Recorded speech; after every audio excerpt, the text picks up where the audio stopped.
has a very clear vision that forms his people. That's what kept his disciples together, even Matthew and Simon, even with their very different whats of politics, shared a common how. And that's really what this book is about. How do we call Christians and equip them to do this Jesus-centered how of politics? We're going to spend some time talking about how to have a meaningful and productive political conversation. We are privileged in this first hour to talk to the co-author of this new book, The After Party. Curtis Chang has been with us before. He is a speaker and a writer, a podcaster, a theologian, consulting faculty member for Duke Divinity School, as well as a senior fellow at Fuller Theological Seminary. We've talked about a number of different issues with him, including his book, Anxiety, Opportunity, and this new book that he co-authored with David French, I should say with Nancy French, and also a project that was put together by Curtis Chang, David French, and Russell Moore. So, Curtis Chang, welcome back to Point of View. Hi, Kerby. It's so great to be with you, and it's always one of my favorite places to have conversations. So thanks for having me again. And we have had Nancy on before talking about her book, so we figured that you and I can probably do enough without her, but if we need to bring her back because something else is not understandable, that is the case. I might just alert some of you that we're going to be talking about a diagram in this book that we will post. So those of you that like to watch online, I know it's a radio program, but we do have cameras there. We will be talking about the disciple, the combatant, the exhausted, the cynic, but that all fits into kind of a graph and a chart, including a way in this book that you can take a test, or you can do like I did and actually go online and take the test. So we'll see how that all unfolds. But Curtis, first of all, let's just get into the need for it. I published a booklet a while back on our politicized culture and the need for biblical civility. But in some respects, your book is an attempt to actually develop that and give it some actual specificity in about 200 pages. That's right. I mean, I think you and I are very much aligned in that, we have this overwhelming need in the church right now to have some way for us to be the church, to be the united church, the united body of Christ. And regardless of where you are on the partisan issues and who you're going to vote for in 2024, that we are followers of Jesus first. And so what does that mean for our politics? Because it's got to mean something. If Jesus is truly the Lord of Lords, the King of Kings, that's a explicitly political claim to be the King of Kings. What does that mean for a politics that wants to divide us into sharply warring camps, even among Christians?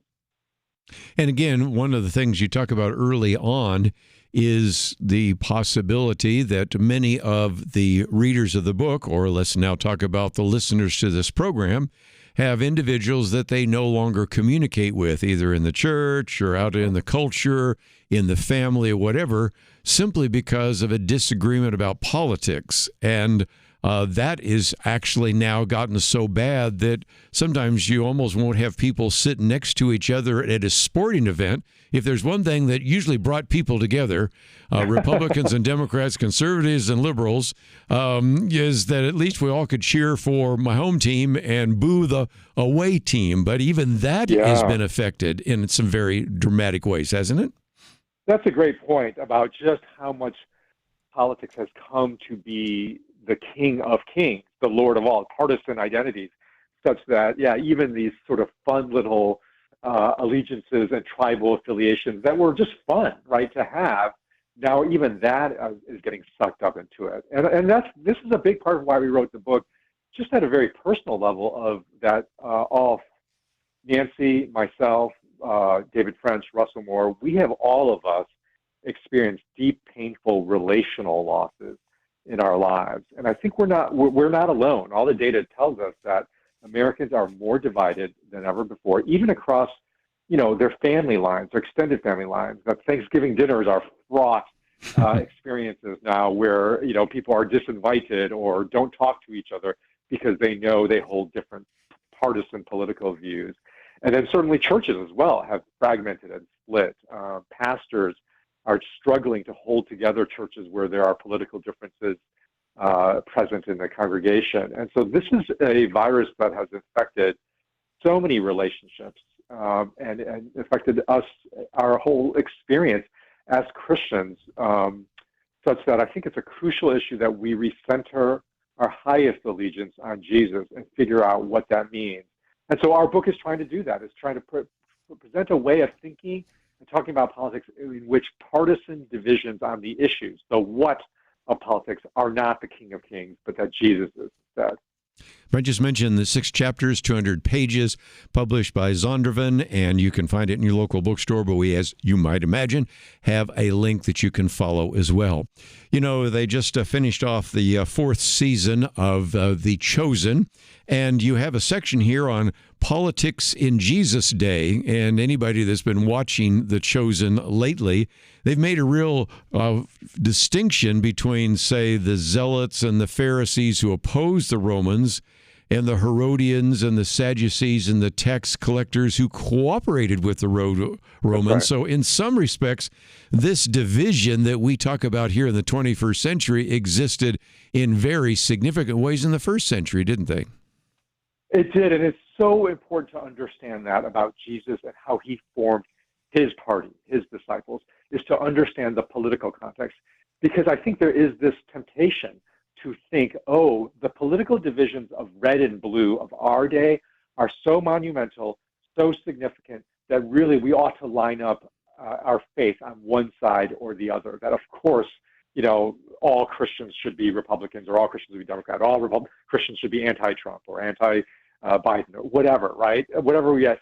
So it's important to go back to the first century and to realize Jesus formed his movement, the party of Jesus, in a very analogous moment, historical moment, where his society felt like everybody had to take sides, one side or the other, and that faith had to be lined up, Christian or Jewish faith had to be lined up one side or the other. And as you adverted to, the central preoccupying issue of the Jesus day was, do you cooperate with the Roman Empire that was colonizing Israel at the time, or do you actively oppose it? Okay, you mentioned the big sort. I've talked about that in some of the commentaries, but then you want to change it from the big sort to the big shift. Can you explain that to us? Well, it gets to how do we shift towards a Jesus-centered politics? And this is where I just want to pick up this notion that in first century Israel, Jesus formed his party amidst the sharp divide between zealots and tax collectors. And the thing that we have to really remember is that Jesus deliberately formed his disciples such that one was a member of each of the opposite party. Yes, was present in his own disciples, right? So Matthew 10 says most of the other disciples are designated by their traditional Jewish identity as son of so-and-so and son so-and-so. Read Matthew 10, verse 1 through 4, and it's like Jesus selected Matthew the tax collector and Simon the zealot. So clearly Jesus is saying we've got to shift things up such that we're not dividing ourselves by the what of political opposition or cooperation to Rome, because in my own inner party, I've got somebody from both that I've deliberately chosen at the opposite ends of that political divide. And to make that shift then, I think we need to make this big shift from this exclusive emphasis on the what of politics, the what of party, policy, ideology, which is important. We're not saying that's not important, but it's not all of it. That there is another side of politics called the how of politics that gets to how do we relate to one another? How much humility do we have? How much hope do we have? How much do we seek reconciliation? How do we actually believe all our problems in the world will get solved? And for that how of politics, Jesus has a very clear vision that forms his people. That's what kept his disciples together, even Matthew and Simon, even with their very different whats of politics, shared a common how. And that's really what this book is about. How do we call Christians and equip them to do this Jesus-centered how of politics? Let's, if we can, then talk about the idea of being a disciple. That is your second chapter. And it really comes together with two principles. One is hope, and the other is humility. When we talk about humility, I thought of Philippians 2:3, do nothing from selfishness or empty conceit, but with humility of mind, let each of you regard one another as more important than himself. And when I've spoken about civility, and you can agree or disagree, that's why we're having the conversation, it seems to me that one aspect of that is not only would I be humble, but I would really want to listen to someone because, it's possible they could be right and I could be wrong. Even if I'm convinced that they are wrong, I want to listen to them just to at least understand why they came to that position so that I can begin in one way or another to help them see a different perspective. And so whether it's in evangelism, you're sharing the gospel, whether it's about political discussions, it does seem to me that we should have humility. But help us out with the hope part, because, again, we're encouraged, of course, to have hope. But how does that fit into this equation that you put together? Well, let's just talk about the reality of our political situation right now, post-debate, how hopeless people can seem, whether you are, again, wherever you are on the partisan divide. And so it's easy for us to think, to cave into the sense of like, everything's awful, there's no hope for the future, I'm just going to check out, or, I'm going to withdraw. And so our vision of hope, but we are called ultimately to hope. Hope is the anchor of the soul, according to Hebrews 10. And so, Jesus ultimately is calling us to his hope in his kingdom, his kingdom that is to come. That's part of the Lord's Prayer. Thy kingdom come, thy will be done. That's a fundamentally expression of a hope for the future, for Jesus' kingdom to come. And so I think that's the other pairing, is that we are people, like you said, that are called to be disciples of Jesus and having high humility and also of high hope in him. Let's, if we can, then maybe create for people, and of course we also can post it on the website as well, but a diagram, and just think about along the x-axis from 0 to 30, and I'll explain more of that in just a minute. On the x-axis would be humility, and so if you're on the right-hand side, you have a great deal of humility. Then on the y-axis going up, you also have hope, and again, the highest would be 30. And so there's a reason for that, because you have a series of tests. I've taken it. I'm sure you have, and everybody else that has been associated with the project. So a person that is high in humility as well as high in hope, you describe that person as a disciple. But then we'll eventually work our way through. For those of you that actually are online right now, you can see either on Facebook or even on our link how we've described that. And it's, I think, a good illustration of that. But then we'll work our way to people that are high in humility but low in hope. Well, they're exhausted. Or people that are low in hope and low in humility are cynic. Or then going up the other part, people that are high in hope but low in humility are combatants. And so we're going to kind of work our way through that. But again, that diagram we've actually shown graphically, and it is in chapter 2 and page 72.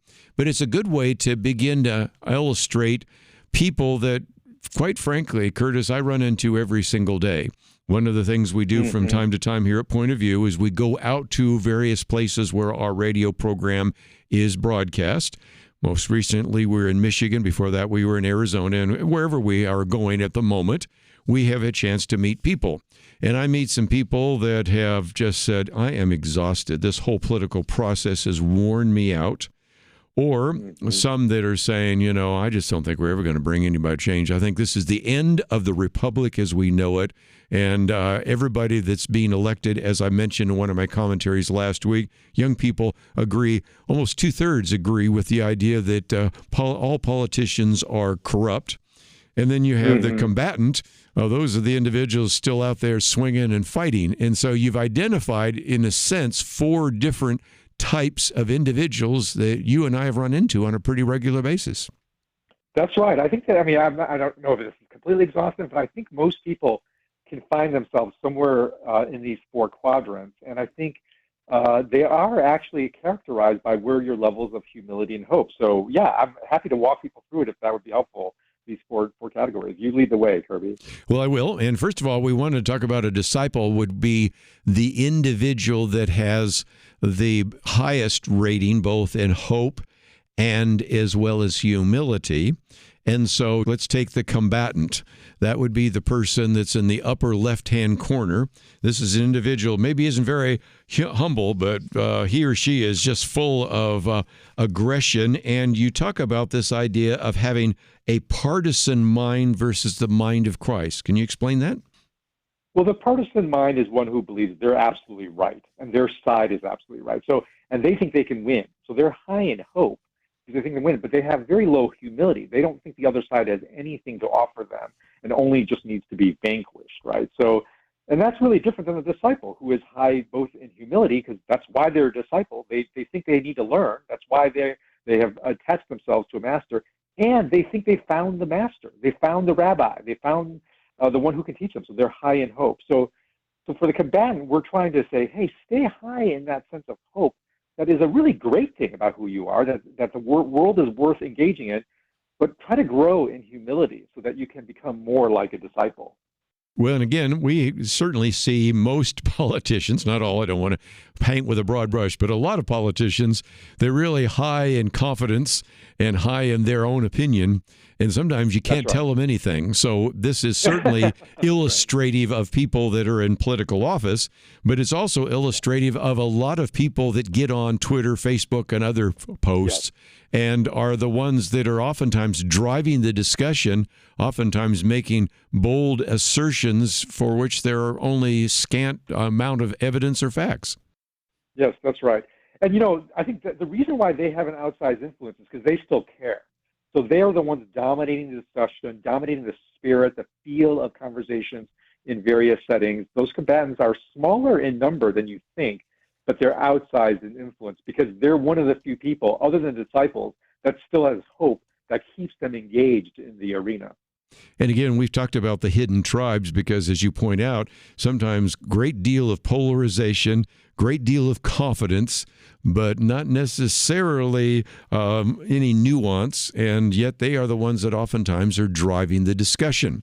So we sort of work through briefly one of the quadrants. We'll come back and work through at least the other two and then talk about how you can maybe apply some of this. Noticed on our website here, we even have a link to the anxiety opportunity, so I thought I might just mention that book, which is one that we've talked about in the past, but you can also click on the picture there of the after party, and there is a way, if you have not been able to find this book in your local bookstore, you can get it in paperback or Kindle. And so some great resources that we always make available to you. Of course, you can also find him at the Good Faith Podcast and much more. But you said something in passing, Curtis, before we go on any further, and that is when we talk about the combatant, you said that there are individuals that are very small in number, and I mentioned just in passing this study, which was entitled The Hidden Tribes of America, in which at the time when that was done, and this goes back many years, but still at the time it was done, it says really it's a small group of individuals that are pushing the conversation. At that time, they estimated that, I don't know, maybe 8% of the liberal wing and 6% maybe of the conservative wing. So was that 14%, if my math is right, are the ones that are really driving so much of the debate in social media. And yet in the middle, you have people that could possibly agree. The individual that did this, Dirk Phillipson, actually said, and again, this dates you a little bit, that you could get Tea Party members and Occupy Wall Street activists in the same room and find some significant areas of agreement, that they maybe were concerned about concentrated power, out of control change, even the government no longer represents the people. And though I think the percentages have changed and maybe the groups have changed a little bit, that is something to remember, that when you are maybe watching a thread on X, used to be called Twitter, or Facebook, or a variety of other places, you can, in a social media, recognize that sometimes that's being driven by a relatively small number of individuals who are engaging and are confident, but aren't necessarily representing the rest of the country. I think that's right. And to understand the disproportionate power of the combatant quadrant, I think you need to understand what's happening in the exhausted quadrant, which is the people who are high in humility. So they don't think they have all the answers. They're not thinking they're absolutely right and everybody's absolutely wrong. They're high in humility, but they're really low in hope. They think it's like pointless to engage. Everything's good, just terrible, and so they've withdrawn. And that's really the posture of the exhausted. If you think of the combatant as their fists are up, the exhausted are like their hands are up. They're in surrender. They're like they're backing off. They're hiding. They're looking at their shoes. Yeah, they're just they're looking at their shoes. That's right. They're standing in the corner, whatever it is. And I must admit, I've run into a lot of those individuals, people that maybe were listening to Point of View in the 1980s, 90s, 2000s, and they said, I've given up. I mean, we tried to bring about some of the kind of changes that I thought needed to take place, and it's not happened. And I'm just checking out. And I suspect a good number of those people, who knows, may not even vote in this election. That's right. That's right. And so, and then maybe if I could just quickly cover the last quadrant, the person who's low in humility and low in hope, cynic. They're the cynic, right? Because they're the people who feel like, look, I know better than everybody else. Their hands are kind of crossed, and they have a slightly smug or one eyebrow raised in a critique of everybody else. So they're low in humility. They think they know better than everybody else. And what do they know? What are they absolutely confident in? It's that everything's hopeless, right? So that's the cynic. And I know that profile well, because when I took the test, that's what I scored as. I'm the cynic. And part of what was fun about doing this pattern is two things. One, David French, Russell Moore, and myself, who created the course, realized, wow, this kind of describes the three of us. Like David is much more wired as the combatant, Russell feels much more as the exhausted, and I'm much more the cynic. And what's interesting is actually David, Russell, and myself also have somewhat different politics on different issues. And you can have different politics on the what. You can be a Republican or a Democrat and both be exhausted, or both be a cynic, or both be a combatant. And what we found in this course is that this quadrant gives people a way to talk about their political lives, not immediately by the partisan what that divides them, but by a how that actually gives them some common ground. And together they can ask, well, what would it mean for us, even though we're Republican and a Democrat exhausted, we're different politics, but we're both exhausted. How do we together grow to become more as a disciple of Jesus? And that's what we're going to talk about for a minute. But let's stay on the cynic for just a minute, because I mentioned in passing, but my commentary that came out last week was about the survey that was done, in this case by a Democratic firm, Blueprint, and they surveyed those under the age of 30, 18 to 30. And they found that a majority agreed that the country doesn't represent them, the elections and country don't represent them, that the political system doesn't work for me, and that was a majority. But then they found 2/3 agreed that, number one, America's in decline, and 2/3 agreed that nearly all politicians are corrupt and make money from their political power. And I just mentioned, I've had people like Peter Schweitzer on here, profiles in corruption, Clinton cash, red-handed, blood money, and others. And whether it's Republicans or Democrats, we've given some examples of that.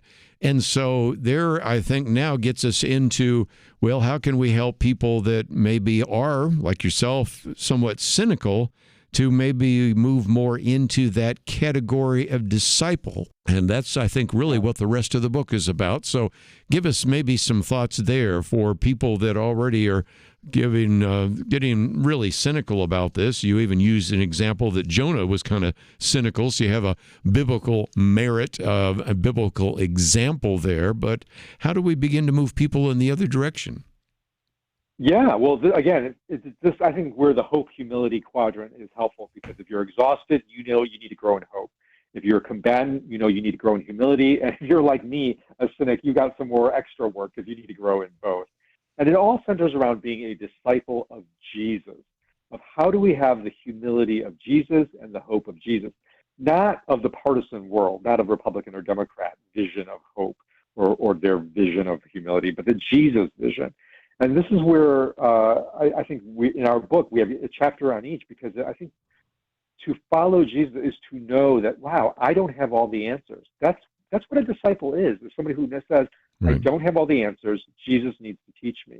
So a cynic needs to grow in that humility, but also a cynic needs to grow in the hope of Jesus, that Jesus' kingdom in the end will restore all things. He is coming back. The King of Kings is coming back to restore all things. And so we need to shift our false hopes to think that some vote or some election or some policy will actually fix everything in the world, and reaffix. And that's not to say those things aren't important. We should care about them, but let's right size our hope in contemporary human politics, and instead realize that there's only one day in which is one historical event which will actually fix the things that are broken, and that's called the Jesus party, when Jesus comes back and comes back to restore all things. And so we need to restore that vision of hope as the preeminent hope in all of the things that we do in politics. That's certainly the case.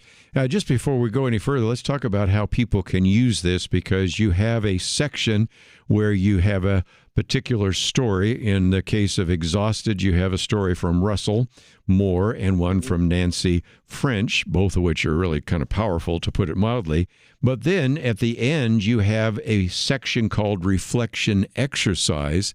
And the way you've put this together, Curtis, it could be something that any individual could grab this book and go through it on their own, but I think you really have intended it to be something that you can go together as a group.